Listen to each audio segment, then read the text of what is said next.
Olá, olá pessoal, sejam bem-vindos ao nosso canal do YouTube. Eu sou o professor Rafael Paiva, aqui ao meu lado a professora Vanessa Paiva, e hoje a gente quer bater um papo com vocês que é um tabu na advocacia e principalmente é um tabuzaço agora. Afinal, o advogado deve ou não cobrar consulta? Olha, a gente apanhou muito já na nossa carreira, até a gente aprender que sim, o advogado deve cobrar a sua consulta.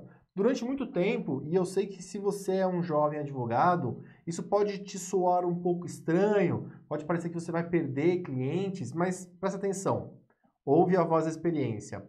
É importante você cobrar o valor da consulta. Não precisa ser um valor exorbitante, principalmente se você está no começo de carreira, mas é importante que você cobre, porque para e pensa.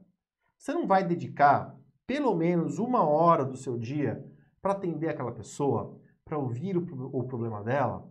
Pois é, você não vai ter que fazer algum tipo de consulta jurídica para saber se essa pessoa tem ou não direito, se a pretensão dela tem fundamento ou não? Pois é, então para isso você tem que ser remunerado, ainda que seja uma remuneração simbólica, mas é importante que você tenha esse tipo de remuneração e você imponha ao seu cliente a cobrança de consulta. Veja só, quando você cobra a consulta do seu cliente, algo mágico acontece. Incrivelmente, ele tende a te valorizar mais. É Você já verdade. foi no médico que cobrava R$ 50 a consulta e outro que cobrava R$ 500?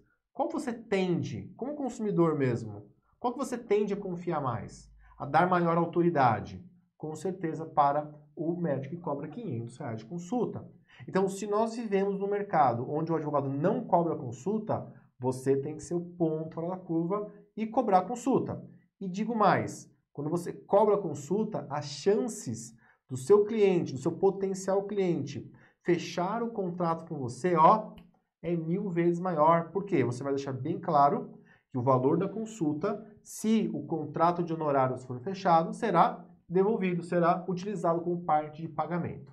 Agora, Van, a grande questão é, nesse período de crise, né, de quarentena, o advogado continua cobrando consulta? Como que ele faz a consulta? Sem sombra de dúvida, né?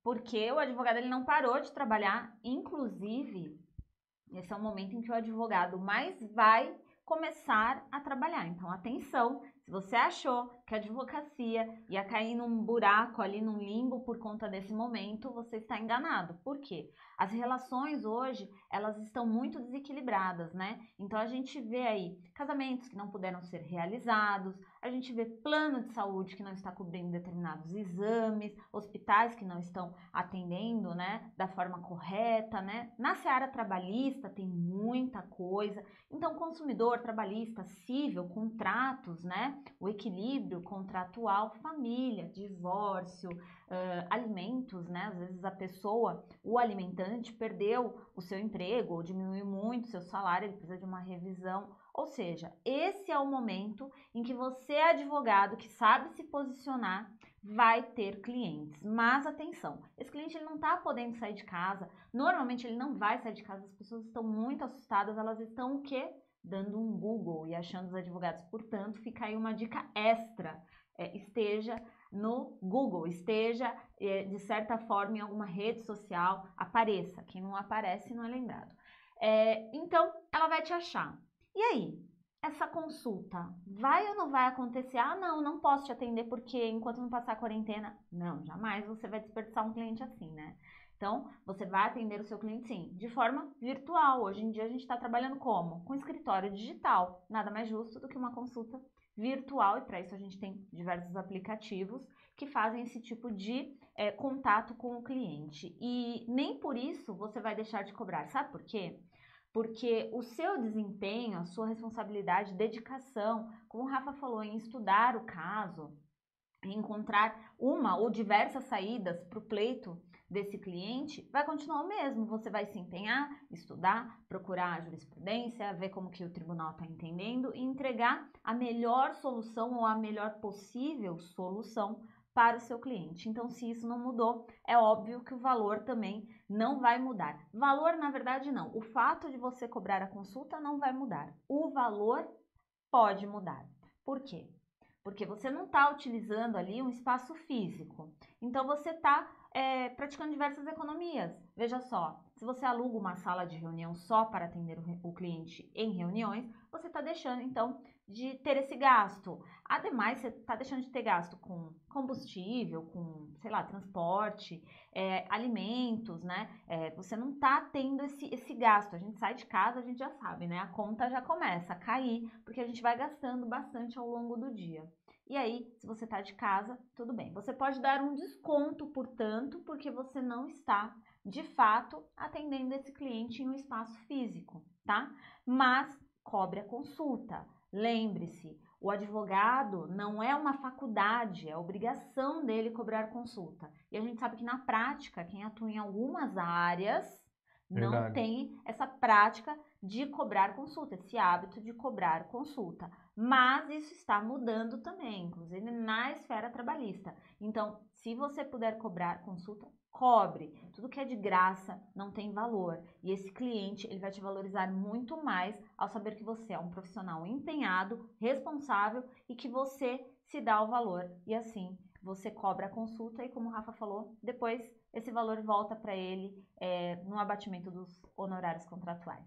Tem uma coisa engraçada com relação a essa cobrança de consultas, que quando a gente fala isso para os advogados mais jovens, a primeira objeção é, mas eu vou perder o cliente. Se eu cobrar, ele não vai fechar comigo. E aí, eu aqui, olhando no olho de vocês, com toda sinceridade, o cliente que ele não quer desembolsar um valor ínfimo para se consultar com você, ou é porque ele não tem o valor, e aí tudo bem, talvez ele não seja um cliente para o seu escritório nesse momento, e não tem nada de errado com isso, só que você não é obrigado a atender, né? O cliente que não tem dinheiro para te pagar, e a não ser que você faça pro bono, mas aí pro bono é pro bono, né? Mas, ou uma outra hipótese é que ele não acha que tem que pagar a sua consulta. E aí é um problema ainda maior, porque ele te desvaloriza. E falando de advogados para advogados, esse cliente é melhor você não ter. É melhor deixar passar. Porque o tempo que você vai perder com esse cliente, e quantas vezes nós já não perdemos tempo precioso com o cliente, estudando o caso dele, verificando uma saída jurídica. Quando eu estava no começo de carreira, o cliente me trazia um problema, eu era o melhor advogado do mundo. Eu me debruçava sobre aquele problema sem receber um centavo e achava uma solução jurídica para ele. Sabe o que fazia? Ele ia fechar com outro. Com quem que ele ia fechar?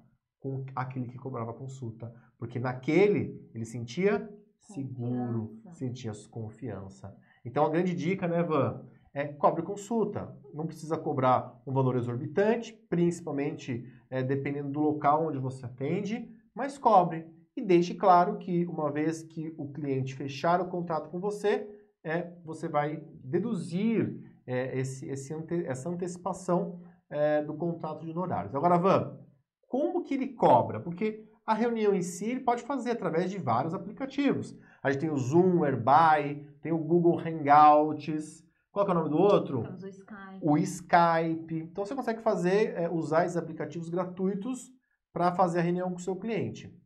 Agora, como que eu vou cobrar ele? Pois é.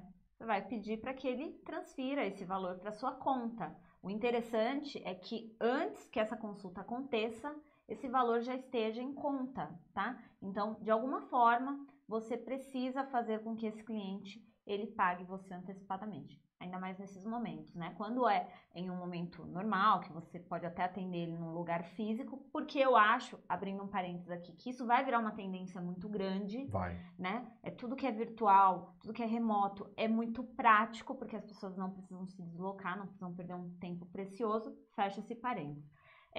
O ideal, se você está num lugar físico, ok, o cliente pode até te levar, às vezes levam, né? No nosso caso, levam pra gente em espécie, mas a nossa preferência é sempre por transferência. Tem mais algum? Tem a maquininha de cartão. Você pode, algumas maquininhas de cartão, hoje o advogado ele é liberado para utilizar a maquininha de cartão. Algumas maquininhas permitem que você, com os dados do cartão de crédito, você insira na maquininha e consiga fazer aquele crédito para a sua conta, sem a necessidade do cliente estar ali para passar o cartão. Tá legal? O importante é você receber. É isso aí. Não é verdade? Cobrar a consulta. Com certeza. Pessoal, se vocês gostaram desse vídeo, querem ter mais conteúdos desses aqui no nosso canal, é muito importante que vocês curtam esse vídeo, comentem, marquem os amigos, se inscrevam no canal e, principalmente, ativem o sininho das notificações. Tá legal? Eu estou lá no Instagram, no @paivaprof. A Van tá lá no @van_leandres. Boa advocacia para vocês. Comentem aqui embaixo. Você cobra a consulta do seu cliente? Conta aqui pra gente. Valeu. Tchau.